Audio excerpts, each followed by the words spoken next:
Belki давлениеңіз biraz көтеріліп қалыптыр. Дәрі берейін, дәрі чалыңыз. Теңіз по дәріні чықыңыз.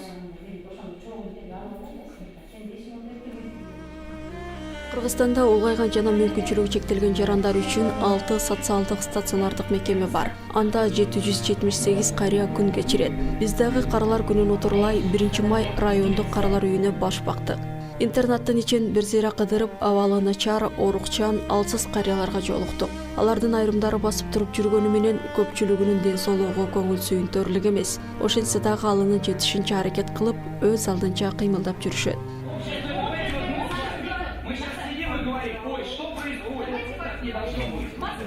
Руководители школ, руководители детских садов, извините. Забрали на память, это следующий. А слово, я так понимаю, там все так и есть. Эс алуучу бөлмөдө олтурушкан караган чоң ата чоң энелерди көрүп, алардын тагдыры бизди бушайман кылды. Бул жерде отургандар ар улуттун өкүлдөрү. Алардын арасында өзүбүздүн боордош пайгамбар жашынан өтүп калган кыргыз чоң ата чоң энелерди көрүп, ичиң туз кыйгандай атышат. Кыргыз качан карысын таштачу эле. Акылы тунук карыя агып жаткан дарыя деп карыны төргө чыгарып, батасын алууга шашчу эмес беле. А бүгүнчү караларыбыздан кадыры кетип, атаң кайда десе каралар үйүндө деп жооп бере турган урпак өсүп келе жаткандай. Мээнетинен дөөлөтүн көрөр кезинде өз баласы каралар үйүнө таштап кете берет деп, бул адамдардын үч уктаса түшүнө кирбеген чыгар. Берге келгениме 2 жыл болду, 5 жыл болду. Эсимде жок. 2 жыл болуп калды ооба.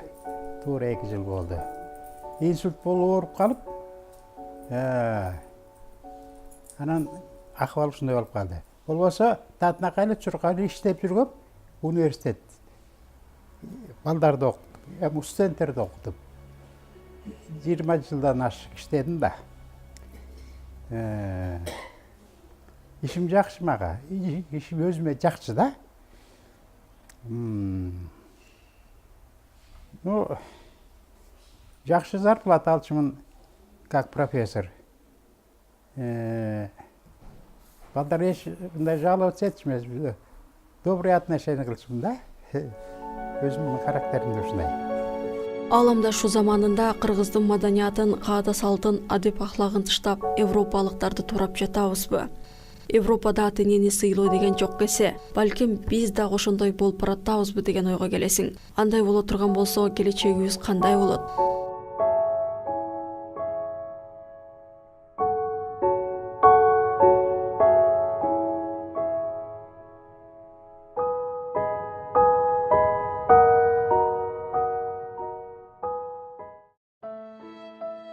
Бул интернат 1961 жылы 300 кишиге ылайыкталып курулган.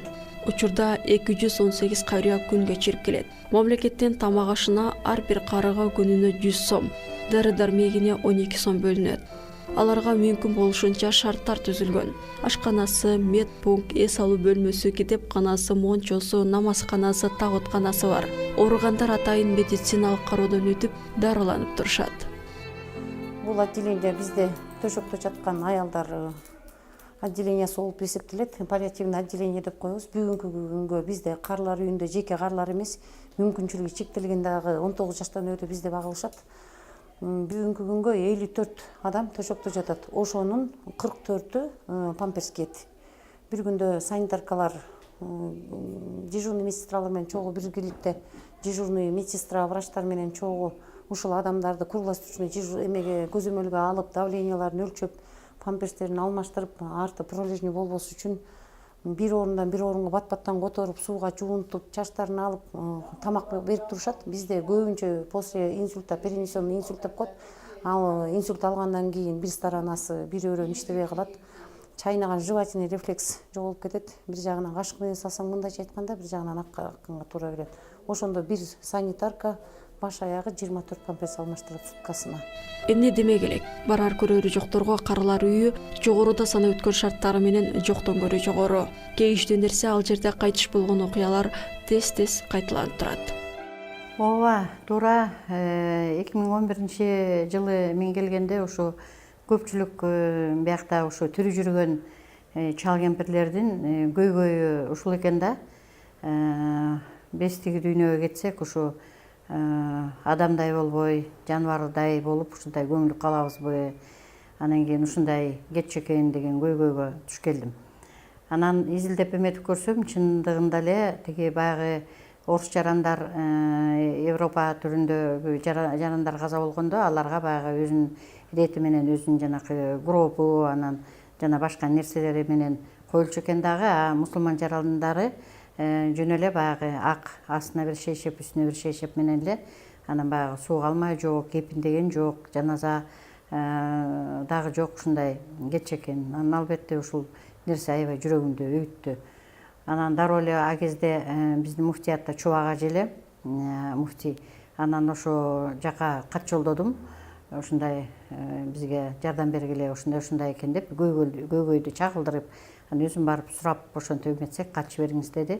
Анан Кудайым жалгап ошо буйруп калды да. Келип ошолордун жардамы менен тиги жанакы моргду оңдодук. Анын баарын ичин тазалап, антиминтип бүтүп ошо баягы жаназа окуганга ыңгайлуу шарттарды түзө баштадык. Үстүндө экинчи этажга намазкана ачып бердик баягы тирүүлөр үчүн. Анан эми маркумдар болсо ошо азыр муфтияттын жардамы менен өзүңүздөр көрдүңүздөр 20 метр кепин, анан кийин жанакы табыты жана башка нерселер, ошо керектүү нерселердин бүт баарын камсыз кылып ошентип алдык да. Эми ошондон кийин мына болгон мусулман аттуу жарандарды бүт ушундай ирети менен, шарты менен коюп атабыз. Эми бул деле баягы өзүбүз бул жерде тирүү басып жүргөндө мусулмандарды ошондой узатыш бул чоң күнөө деп эсептейм мен. Ошондуктан азыр ошонун бүт баарын ритуалдардын баарын сактап атабыз да.